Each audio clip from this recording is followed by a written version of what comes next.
اسمي هافال تيج دهافين، انضميت لليبجة جديد.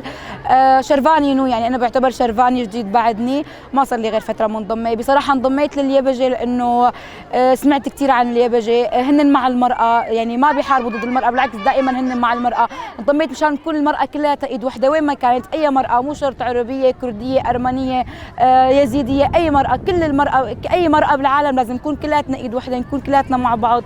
مشان هذا هدفي، انضميت لليبجة إنه تكون المرأة كلها إيد وحدة، ندافع عن حقنا، ندافع عن حقوقنا، ما نكون مضطهدين نهائيا، بالعكس ندافع عن حقوقنا دائما، لأنه المرأة دائما مضطهدة هون.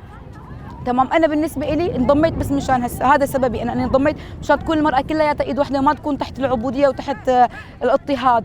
ونحن اليوم هون بذكرى استشهاد، بسنويه ذكرى استشهاد الشهيده هافال افيستا خابور.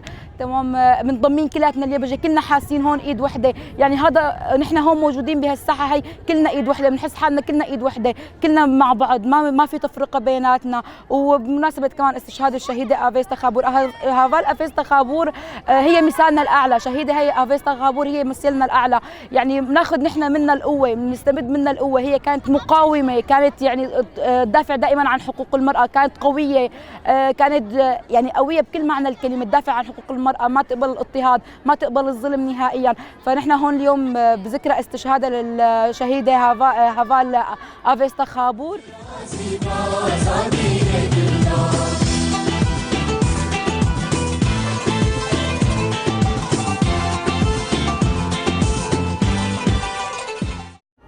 از دانش سرکانی ما از بجباجار سرکانی ما از تفلی بوم شروانی نوم از تفلی اپجی بوم از نخوازم حوالی می جن بندست بن اوجي حرية طوان هبه، حرية طوان شخصي هبه، حوالی می جن بيستن حوالی اپجی قدوات جمرة هيرو سالفجرا حوال شهيد افيستا خابور، يعني ام يرو يعني او جمرة وقدواتك يعني امجي ان شاء الله امي سريه ويهرن، يعني او جام فداي بو، يعني ام ناخذ نفتشت وامي دجمن بشكينن ان شاء الله، امي قش جند حوالي ما يبج، امي قش دست بيكبن، وان شاء الله قوات امايا، وان شاء الله ام سركفتن امايا اج سركانيه ما انا بجاري ما بندسته، يعني از امي ان شاء الله حياه جمتي وحوالي متي امي بجاري خو بحرني، امي بش دست دشمن درخن، امي دجمش بجاري خو درخن، امي سركفن.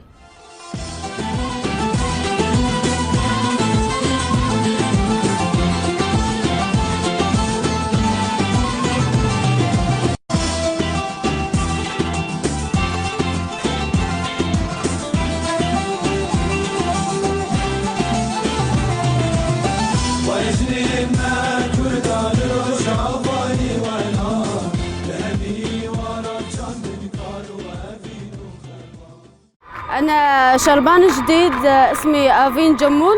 اليوم ذكرى استشهاد الشهيدة افيستا خابور، وراح تكونها قدوة لنا، وراح نتابع وراها، وإن شاء الله راح ناخذ بحقوقنا، وراح نرد العدوان